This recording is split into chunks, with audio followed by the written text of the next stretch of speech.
Chennai Silks in Mega Summer Sale. Summer வந்தாச்சு. What's your plan for this holiday? எங்க கிட்ட விட்டுருங்க, நாங்க பாத்துக்கிறோம். GT Holidays, South India's #1 travel brand. Just press meet வச்சு பொதுமக்கள் பயப்பட வேண்டாம், நீங்க ஜிஹெச்க்கு வாங்க, அந்த மாதிரி தப்பெல்லாம் நடக்கல அப்படிங்கறது சொல்றோம். ஆனா ஆய்வு நான் பண்ணவே கிடையாது. நான் என்ன படிச்சிருக்கேன்னு நிறைய பேர் கேக்குறீங்க. நான் டாக்டர் கிடையாது. தென்காசி மாவட்டம் சங்கரன்கோவில் அரசு மருத்துவமனையில் தமிழக வெற்றி கழகத்தின் மருத்துவ அணி நடத்திய திடீர் ஆய்வு பெரும் சர்ச்சையை ஏற்படுத்தியுள்ளது. தாவேக தென்காசி மேற்கு மாவட்ட மருத்துவ அணி செயலாளர் வாசுதேவி தலைமையிலான குழுவினர் மருத்துவமனைக்கு சென்று ஆய்வு மேற்கொண்டதுடன் வெள்ளை கோட் அணிந்து பதிவுகளை பார்வையிட்டு ஊழியர்களிடம் கேள்விகள் எழுப்பிய வீடியோக்கள் சமூக வலைதளங்களில் வைரலாகின. இது கட்சி நிர்வாகிகளுக்கு அரசு மருத்துவமனையில் ஆய்வு செய்ய அதிகாரம் யார் கொடுத்தது என்ற கேள்விகளை எழுப்பியது. எதிர்க்கட்சியினர் மற்றும் மருத்துவர்கள் இதை கடுமையாக விமர்சித்தனர். சமீபத்தில் சங்கரன்கோவில் மருத்துவமனையில் துண்டிக்கப்பட்ட உறுப்புகளை சரியாக பாதுகாக்கவில்லை என சில வதந்திகள் பரவின.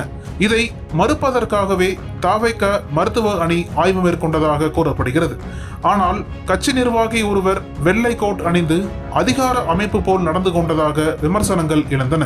இச்சர்ச்சை குறித்து வாசுதேவி விளக்கம் அளித்துள்ளார். நான் தரமான மேலாண்மை நிபுணர், NABH அசஸர், MSc நர்சிங் மற்றும் மருத்துவமனை மேலாண்மை MBA பட்டதாரி. மருத்துவமனை டீன் அனுமதியுடன் சென்றோம். பொய் செய்தியை மறுப்பதற்காக பொதுமக்களுக்கு உண்மையை எடுத்துரைக்கும் வகையில் ஆய்வு செய்தோம். வெள்ளை கோட் அணிவது எனக்கு உரிமை உள்ளது என அவர் தெரிவித்தார். இந்த சம்பவம் தாவேக ஆட்சியில் கட்சி நிர்வாகிகள் அதிகார வரம்பை மீறுகின்றனர் எனும் விமர்சனத்தை ஏற்படுத்தியுள்ளது. அதிகாரப்பூர்வ பொறுப்பில்லாதவர்கள் அரசு நிறுவனங்களில் இவ்வாறு செயல்படக்கூடாது என சிலர் விமர்சிக்கின்றனர். மாவட்ட நிர்வாகம் இது குறித்து உரிய விளக்கம் அளிக்க வேண்டுமென கோரிக்கைகளும் எழுந்துள்ளன. சமீபத்தில் தான் அரசு அதிகாரிகளை தனது ஜோதிட அலுவலகத்திற்கு அழைத்து ஆய்வு நடத்தி கவுண்டம்பாளையம் MLA கனிமொழி சந்தோஷ் சர்ச்சையில் சிக்கினார். இப்போது மீண்டும் வேறொரு பெண் வெள்ளை கோட்டுடன் சர்ச்சையை கிளப்பியுள்ளார். இந்த சம்பவங்கள் தாவேக ஆட்சியின் ஆரம்ப காலத்திலேயே அதிகார வரம்பு மீறல் தொடர்பான விவாதங்களை முன்னுக்கு கொண்டு வந்துள்ளது.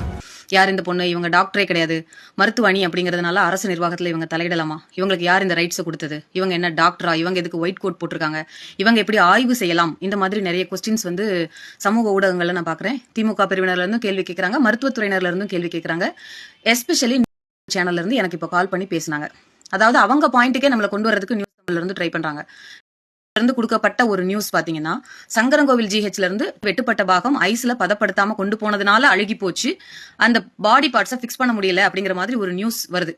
இந்த நியூஸை கேள்விப்பட்ட அந்த பகுதியில் இருக்கக்கூடிய மாவட்ட செயலாளர் கால் பண்ணி நம்ம என்னங்கிறத விசாரிக்கலாமா மேடம், இப்படி ஒரு விஷயம் நடந்திருக்குதாமே அப்படின்னு சொன்ன உடனே மருத்துவமனையோட இன்சார்ஜ் எந்த டாக்டரோ அந்த டாக்டருக்கு நான் ஃபோன் பண்றேன்.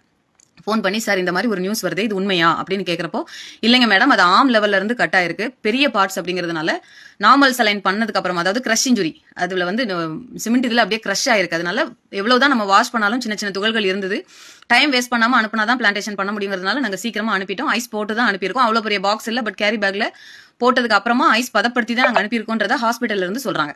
அவங்க அப்படி சொன்ன இன்ஃபர்மேஷனை ஜஸ்ட் பிரஸ் மீட் வச்சு பொதுமக்கள் பயப்பட வேண்டாம், நீங்க ஜிஹெச்க்கு வாங்க, அந்த மாதிரி தப்பெல்லாம் நடக்கல அப்படிங்கறது சொல்றோம். இதை சொன்னதுல நிஜமாவே தப்பு இருந்தா நான் மன்னிப்பு கேட்டுக்கிறேன். ஆனா ஆய்வு நான் பண்ணவே கிடையாது. இந்த நியூஸ்ல இருந்து இந்த விஷயத்தை மாற்றி நான் என்னமோ திடீர்னு போய் ஆய்வு பண்ணதாவும், அது எப்படிங்க?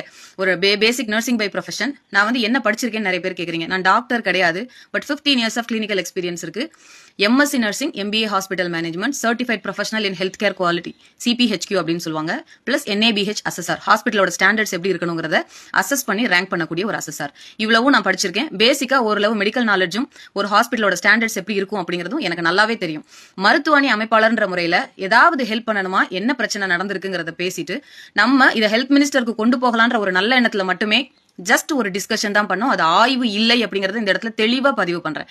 தயவு செஞ்சு உங்களோட TRPக்காக எங்களோட வாழ்க்கையை பலியாக்காதீங்க. ஒரு மருத்துவ அணி அமைப்பாளரோட லிமிடேஷன் என்ன, நான் எப்படி நடந்துக்கணும் அப்படிங்கிறது எனக்கு நல்லாவே தெரியும். அரசு மருத்துவமனையில போய் ஆய்வு பண்ற அளவுக்கு நாங்க பெரிய ஆள் இல்ல. நாங்க மருத்துவ அணியில இருந்து ஏதாவது ஹெல்ப் வேணுமான்னு கேட்கறதுக்கு மட்டும்தான் போனோம். தயவு செஞ்சு உங்களுடைய சொந்த லாபத்துக்காக ஹெட்டிங் கேப்ஷன் வைக்கிறப்போ திடீர் ஆய்வு, அரசு அதிகாரிகளுக்கு இவங்க எதுக்கு குறுக்க வராங்க, இந்த மாதிரி கேப்ஷன்லாம் போட்டு எங்களுடைய வாழ்க்கையை அழிக்காதீங்க. எங்களோட லிமிடேஷன்ஸ் எங்களுக்கு தெரியும். நாங்க அதுக்குள்ள மட்டும்தான் இருந்தோம். நாங்க ஆய்வு பண்ணல, டிஸ்கஷன் பண்ணி பொதுமக்களுக்கு ஒரு கருத்தை விளக்கம் கொடுத்தோம். அவ்வளவு மட்டுமே. தேங்க்யூ. அனல் பறக்கும் செய்திகளை அப்டேட் செய்து கொள்ள நக்கீரன் களத்தை இப்பவே சப்ஸ்கிரைப் பண்ணுங்க.